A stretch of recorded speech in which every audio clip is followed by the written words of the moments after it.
जय श्री कृष्णा प्यारे भक्तों, आज की इस वीडियो में हम वैशाख पूर्णिमा व्रत की कथा सुनेंगे।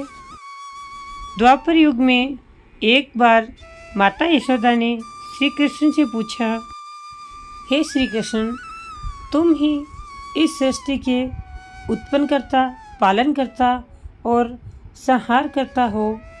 तुम मुझे कोई ऐसा व्रत बतलाओ जिससे इस मर्त्यलोक में सौभाग्यशाली स्त्रियों को विधवा होने का भय न रहे। साथ ही यह व्रत मनुष्य की सभी मनोरथ पूर्ण करने वाला हो। तब श्री कृष्ण बोले, हे माता, मैं आपको इस व्रत के बारे में विस्तार पूर्वक बतलाता हूँ। सौभाग्य की प्राप्ति के लिए स्त्रियों को 32 पूर्णमासी व्रत करना चाहिए। इस व्रत को करने से स्त्रियों को सौभाग्य संपत्ति मिलती है। यह व्रत अचल सौभाग्य देने वाला और भगवान शिव की भक्ति प्रदान करने वाला है। तब माता यशोदा ने श्री कृष्ण से पूछा, हे श्री कृष्ण, मर्त्यलोक में सबसे पहले इस व्रत को किसने किया था? तब श्री कृष्ण ने माता यशोदा को बताया, वह इस प्रकार है।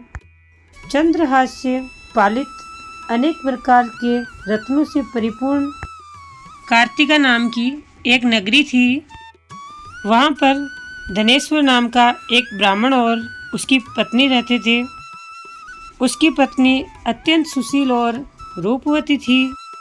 दोनों ही उस नगरी में बहुत ही प्रेम पूर्वक रहते थे। घर में भी धन धान्य की कोई कमी नहीं थी, लेकिन उनको एक दुख था, वो था उनके कोई संतान नहीं थी। इस दुख से वह अत्यंत दुखी रहा करते थे। एक समय बहुत ही सिद्ध तपस्वी योगी उनके वहाँ नगरी में आए। वह तपस्वी उनके घर को छोड़कर नगरी के सभी घरों से भिक्षा मांगकर लाकर खाया करते थे। जब धनेश्वर को यह सब पता चला कि ये तपस्वी सारी नगरी से भिक्षा मांगकर ग्रहण करते हैं, लेकिन मेरे घर की भिक्षा को ग्रहण नहीं करते, तब वे दुखी होकर उनसे बोले, आप पूरी नगरी से भिक्षा ग्रहण करते हैं, मेरे घर की भिक्षा ग्रहण नहीं करते, मुझे इसका कारण बताइए। तब योगी ने धनेश्वर ब्राह्मण से कहा, निसंतान ग्रस्त से भिक्षा लेना पतितों के अन्न के समान होता है, और जो पतितों का अन्न खाता है वह भी पतित हो जाता है। तुम निसंतान हो, इसलिए मैं पतित होने के भय से तुम्हारे घर की भिक्षा ग्रहण नहीं करता हूँ। धनेश्वर योगी की बात सुनकर अत्यंत दुखी हुआ और हाथ जोड़कर योगी के पैरों में गिर पड़ा और विनीत स्वर में बोला, हे महात्मा, अगर ऐसा है तो आप मुझे पुत्र प्राप्ति का कोई उपाय बताइए। आप तो सब कुछ जानने वाले हैं, मुझ पर आप यह कृपा अवश्य कीजिए। हे महात्मा, धन धान्य की मेरे घर में कोई कमी नहीं है, लेकिन निसंतान होने के कारण मैं अत्यंत दुखी हूँ। आप मेरा यह दुख दूर करो। धनेश्वर की बात सुनकर योगी बोले, तुम देवी चंडी की आराधना करो।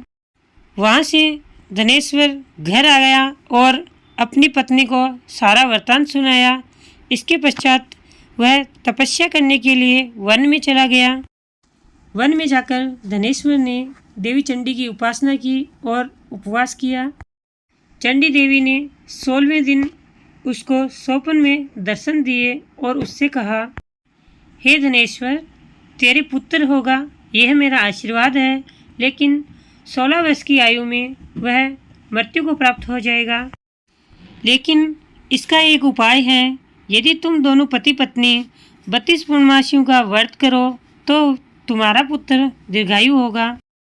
जितनी तुम्हारी सामर्थ्य हो उतने आटे के दीपक बनाकर भगवान शिव की आराधना करना, लेकिन 32 पूर्णमासी की संख्या पूरी हो जानी चाहिए।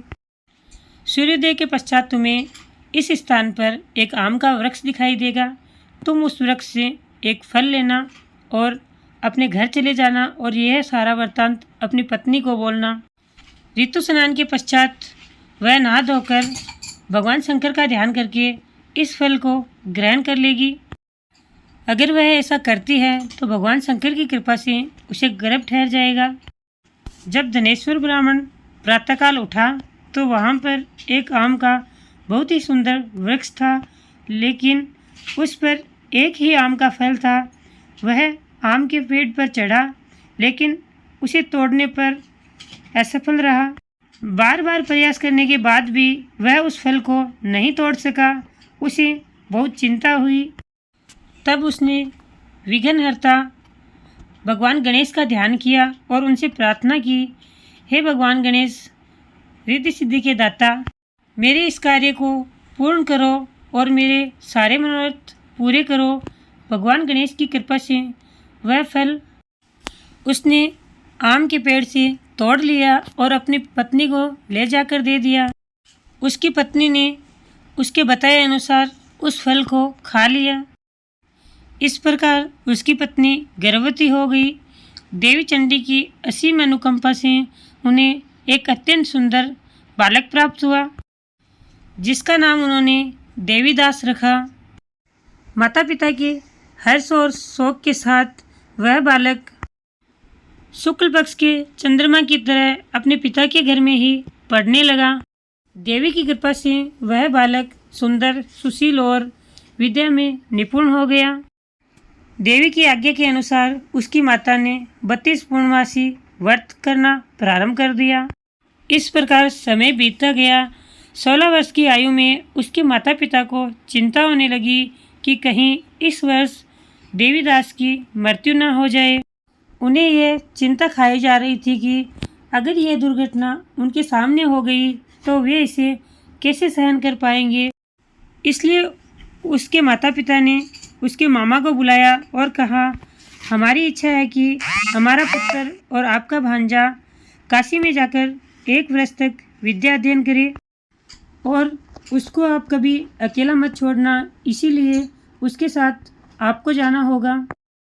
1 वर्ष बाद आप इसे वापस लेकर आ जाना। सारा प्रबंध करके उसको मामा के साथ काशी अध्ययन करने के लिए भेज दिया गया। उधर पति पत्नी ने सच्चे मन से देवी की आराधना और पूजा करनी शुरू कर दी। इसके साथ ही 32 पूर्णमासियों का व्रत करना आरंभ कर दिया। पुत्र की दीर्घायु एवं मंगल कामना के मनोरथ से उन्होंने 32 पूर्णमासियों का व्रत पूर्ण किया। कुछ समय बीतने के बाद वे दोनों मामा और भांजा किसी ग्राम में रात बिताने के लिए रुके हुए थे। उस गांव में एक ब्राह्मण की अत्यंत सुंदर, सुशील और गुणवान कन्या का विवाह होने जा रहा था। जिस स्थान पर उस कन्या की बारात ठहरी थी, उसी स्थान पर मामा और भांजा ठहरे थे। उस कन्या से विवाह करने के लिए जो लड़का आया था वह कान्हा था। यह बात कन्या के पिता से छुपाई गई थी। अब लड़के के पिता को चिंता होने लगी कि अगर विवाह के दौरान कन्या के पिता को पता चल जाएगा तो विवाह कैसे होगा। उसकी नज़र देवीदास पर पड़ी। उसने उसके मामा से बात की कि अगर फेरों के समय वह अपने भांजे को मेरे बेटे की जगह बैठा दे तो वह उसे बहुत सारा धन देगा। उसके मामा ने कहा यदि कन्यादान के समय वर पक्ष को जितना भी धन धान्य मिले वह सारा आप हमें दें तो मैं अपने भांजे को आपके बेटे के स्थान पर बैठाने के लिए तैयार हूँ। वर का पिता इसके लिए राजी हो गया और देवीदास का विवाह उस ब्राह्मण की कन्या से हो गया। विवाह के पश्चात जब देवीदास और उसकी पत्नी को भोजन के लिए बिठाया गया तब देवीदास की आंखों से आंसू आ गए। उसकी पत्नी ने पूछा, क्या हुआ, आप रो क्यों रहे हो? तब उसने दुखी मन से अपनी पत्नी से वर के पिता और उसके मामा के बीच जो वार्ता हुई उसके बारे में और समझौते के बारे में बताया। तब उसकी पत्नी बोली, यह ब्रह्म विवाह के विपरीत कैसे हो सकता है? देव, ब्राह्मण और अग्नि के सामने मैंने आपको अपना पति बनाया है, इसीलिए आप ही मेरे पति हैं और मैं आपकी ही पत्नी रहूंगी। तब देवीदास ने कहा, मेरी आयु बहुत कम है, मेरे मरने के बाद तुम्हारी क्या गति होगी इसके बारे में अच्छी तरह से सोच लो। लेकिन वह दृढ़ निश्चय से बोली, जो आपकी गति होगी वही मेरी गति होगी। हे स्वामी, आप उठिए और भोजन कीजिए। प्रातःकाल देवीदास ने अपनी पत्नी को 3 नगों से जड़ित एक अंगूठी और रुमाल दिया। प्रिय, इसे संकेत समझकर रखो और शांत हो जाओ। मेरा जीवन जानने के लिए एक पुष्प वाटिका बना लो, उसमें सुगंध वाली एक नवलिका लगा लो। उसको हर दिन जल से सींचना, खेलना कूदना और उत्सव मनाना। और जिस दिन मेरी मृत्यु का समय होगा और मेरा जीवन समाप्त होगा, उस समय ये फूल मुरझा जाएंगे और उसके बाद अगर ये फिर से हरे हो जाए तो समझ लेना मैं फिर से जीवित हो गया हूँ। यह बात निश्चित रूप से समझ लेना और इसमें कोई संशय मत करना। यह सब समझाकर वह अपने मामा के साथ चला गया। प्रातःकाल होते ही वहाँ पर गाजी बाजी बजने लगे। सारे बाराती वहाँ पर आ गए। लड़के को देखकर कन्या ने कहा, यह मेरा पति नहीं है, मेरा पति वह है जिससे रात्रि में मेरा विवाह हुआ था। यह वह लड़का नहीं है। यदि यह वह लड़का है तो यह बताए कि रात्रि में मैंने इनको क्या दिया और हमारे बीच क्या गुप्त बातें हुई थी। कन्या के पिता ने लड़की के कहे अनुसार वर को बुलाया। जब उससे लड़की के अनुसार पूछा गया तो उसने कहा, मैं कुछ नहीं जानता। इसके पश्चात वे सभी लज्जित होकर अपने समूह को लेकर लौट गए और सारे बाराती भी वापस लौट गए। कुछ समय के पश्चात काल से प्रेरित होकर एक विषैला सांप देवीदास को डसने के लिए आया, परंतु पूर्णमासी व्रत के प्रभाव के कारण वह सांप उसे काट नहीं सका। इसके पश्चात मध्याह्न में स्वयं काल वहाँ पर आया और उसके शरीर से प्राणों को हरने लगा, जिससे वह मूर्छित होकर धरती पर गिर पड़ा। देवी की कृपा से उसी समय भगवान शंकर और माता पार्वती भी वहाँ पर आ गए। उसको मूर्छित दशा में देखकर देवी पार्वती ने भगवान शंकर से प्रार्थना की, हे नाथ, इसकी माता ने 32 पूर्णमासी व्रत किए हैं, अब इसके बदले आप इस बालक को प्राण दान दीजिए। भगवान शंकर ने देवी पार्वती के आग्रह पर उसे प्राण दान किए। इस व्रत के प्रभाव से काल को भी पीछे हटना पड़ा और देवीदास स्वस्थ होकर बैठ गया। उधर देवीदास की पत्नी उसके काल की प्रतीक्षा कर रही थी। एक दिन अचानक उसने देखा वाटिका के सारे पुष्प सूखकर नष्ट हो गए हैं। फिर थोड़ी देर बाद पुनः वाटिका पुष्पों से हरी भरी हो गई। वह समझ गई कि उसके पति पुनर्जीवित हो गए हैं। यह देखकर उसने अपने पिताजी से कहा कि पिताजी, मेरे पति जीवित हैं, आप उनको ढूंढिए। उधर अध्ययन के लिए 1 वर्ष पूरा हो गया था, इसलिए देवीदास काशी से अपने गांव अपने मामा के साथ फिर से लौट रहा था। इधर कन्या के पिता उसे ढूंढने के लिए घर से बाहर निकले कि वही मामा भांजे उनके सामने आ गए। लड़की ने देवीदास को पहचान लिया। सभी गांव वालों ने और उसके पिता ने प्रसन्नता से उसको धन दान और उपहार देकर विदा किया। जब देवीदास अपनी पत्नी और मामा के साथ नगर के निकट पहुंचा तो लोगों ने उसके माता पिता को पहले जाकर सूचना दी कि आपका पुत्र देवीदास अपने मामा और पत्नी के साथ आपके घर वापस आ रहा है। दोनों पति पत्नी को उनकी बातों पर विश्वास नहीं हुआ। उन्होंने जाकर अपनी आंखों से देखा तो उन्हें आश्चर्य हुआ। इतने में देवीदास अपनी पत्नी व मामा सहित घर पहुंच गया और अपनी पत्नी सहित अपने माता पिता के चरणों को स्पर्श किया। धनेश्वर ने और उसकी पत्नी ने अपने पुत्र और पुत्रवधू को गले से लगा लिया। अपने पुत्र व पुत्रवधू की आने की खुशी में धनेश्वर ने बहुत बड़ा उत्सव मनाया और ब्राह्मणों को बहुत सारी दान दक्षिणा देकर प्रसन्न किया।